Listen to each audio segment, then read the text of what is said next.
I'm Madison Landsman. I'm currently living in Benoni. I do come from Springs and I'm playing for the Lions based in Joburg.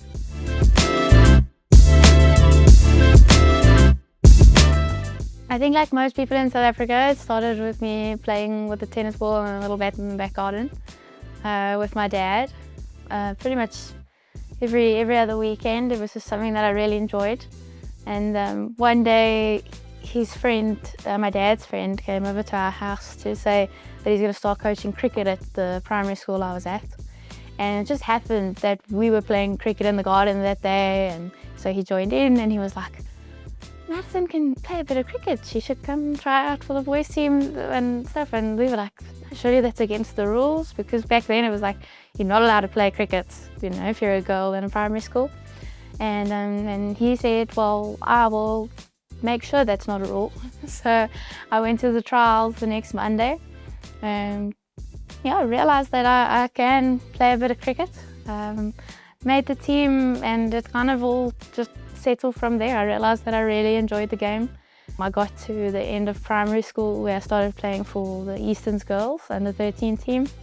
I played for them for 2 years and then I made the under 16 team, which then took me into the women's setup altogether. I got promoted into that and I started playing women's cricket for Easterns in Division 2. I really enjoyed it there, but I always knew that I wanted to play in the top 6 division, obviously. And when I finished high school, Lions said to me before that actually that the door would be open for me the moment I want to come over. And once I finished high school, I knew that was the move I wanted to make, and it ended up being perfect because my first season was when the professional era started.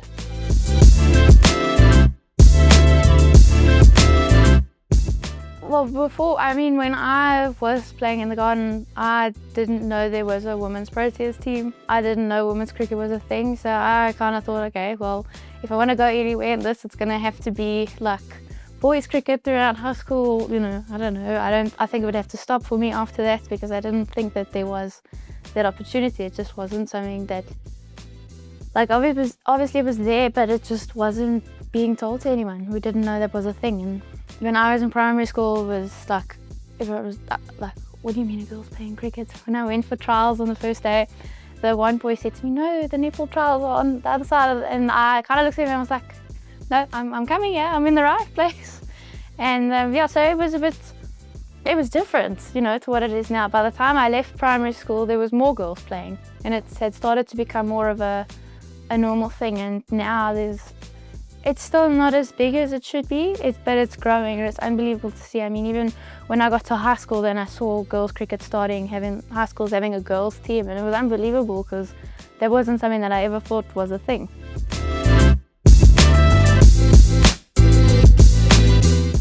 I knew that this is what I want to do with my life. They also gave me the opportunity to study further after school. So I matriculated in 2022 and I started studying law last year through UJ.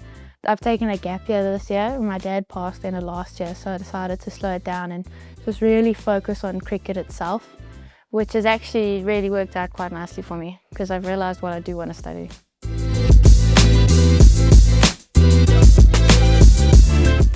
Well, over this year, I've kind of leaned more towards the psychology side of things.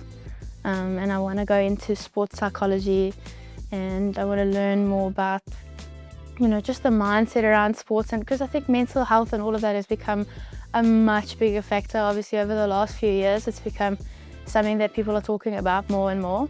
And it's something I'm really passionate about. My dad took his life end of last year.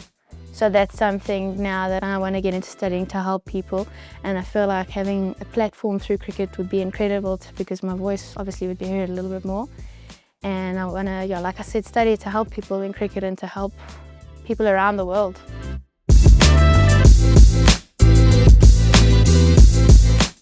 It was hard. I mean, I think there isn't really a way to explain it. It was very, very difficult. And it happened in August, and you know, I was at a stage where I was like, I don't want to leave the house. I don't want to get out of my pajamas. I wanted to stay away from the world. So my dad passed in August, and I didn't know I was going to get a professional contract yet. Obviously, it was always his dream for me to get a professional contract. And literally a few weeks after he passed away, I was told I'm getting a professional contract. So it was like, it put me in this real position where I was like, I don't think I will be able to do it. I thought there's no ways I'll be able to play cricket again, because it was the two of us, you know. Obviously my mom and my sister have been huge in this journey for me as well, but my dad and I just had this crazy love for the game. So it was very difficult.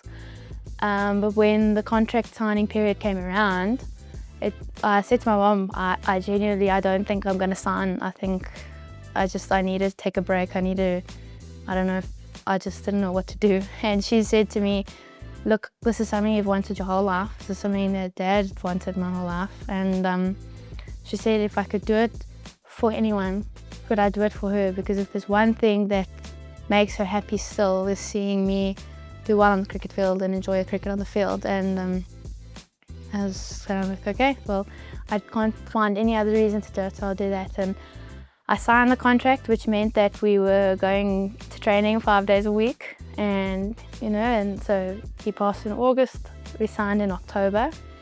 And it was actually the best thing that probably could have happened for me at that time, because it got me out the house every day, and it kind of gave me something else to think about. And it gave me a way to start to be able to live my life again. And also knowing that everything that when I do achieve things in cricket, it kind of feels like I have an extra guy helping me out on the field.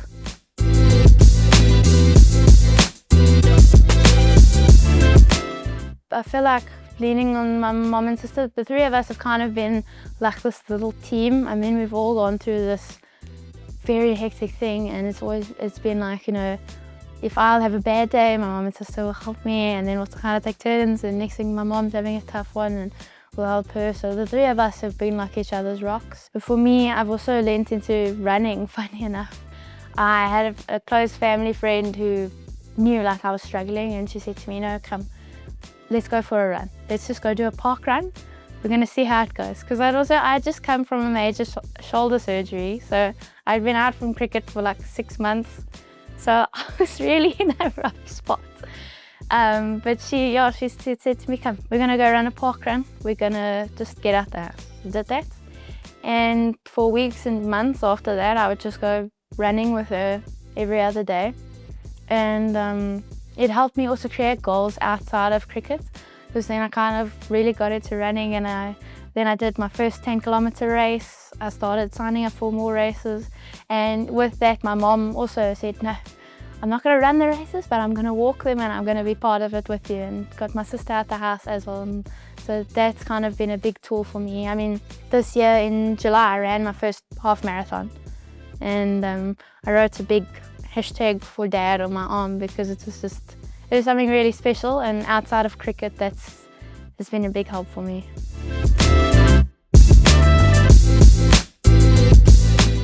Our player development manager is MJ, and she's been great. I love talking to her. She's so nice to have a chat with, and also like she's the type of person that if I've got something on my mind, like, I do feel free to talk to her, because she just creates that opportunity like that, just being that playing that supportive role. And I had a meeting in the car one day for like an hour, discussing study routes and stuff and ways we could go about it. And so I kind of using the bursary pool, I want to call it, and I started doing a short course on sports psychology now, just because it's the end of the year and I can't really start a degree now. But I thought I've got time to do that, and I want to do one on sports nutrition and sports science and all that, just to build onto a sports psychology degree. It's nice because through SACA I've been able to talk to people who's been able to like reinforce the idea, so like to make me feel like I'm making the right decision. And through talking to them, I really feel like this is something that I want to do with my life, and they've been really good in helping me with that.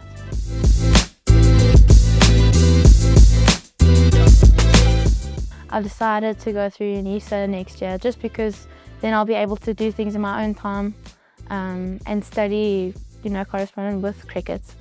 Yes, I have committed to that, and I'm also looking forward to it, because I feel like the sports psychology way of doing things, especially after COVID hits and everything. It's become so normalized to do a lot more online.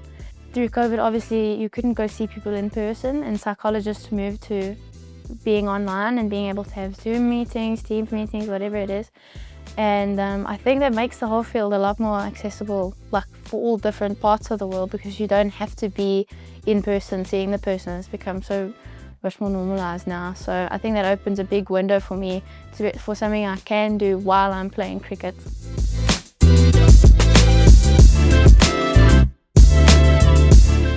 I think it brings up the feelings that all this work and all this effort and stuff of women over the years is finally coming to a point where it's paying off and it's being seen by the world.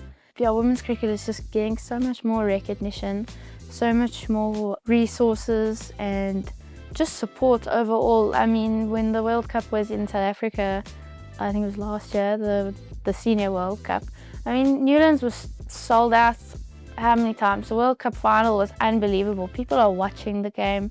It's brilliant, and I think it's just really inspiring to see how the game is just going up. And I think it's, especially now with the professional era, obviously there's a lot more competition, and I think it's pushing players a lot more to be fitter, to be stronger, to become more technical with everything. And I think all of this together with the Proteas doing so well is just inspiring so many people to just push themselves even harder, and all it's doing is making the game better.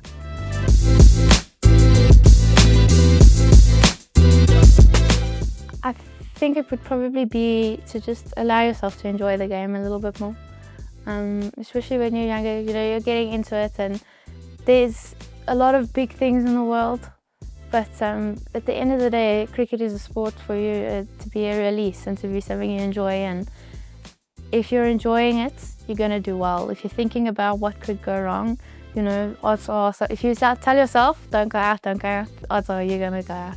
And I think the biggest thing is, like for me when I was younger, I was always thinking about, oh, but what if this goes wrong? What if this happens? What if?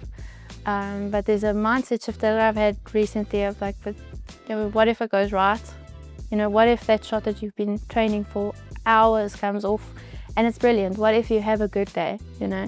And I think that's something that I would definitely tell her to focus on, is instead of thinking what if in a negative way, think of what if something unbelievable could happen.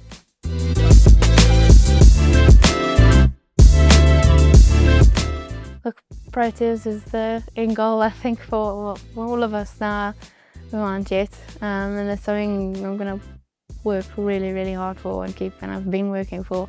Yeah, I think just to keep my head down and find new ways to do things that are different to others, that's going to make me stand out, and just try and be the absolute best I can.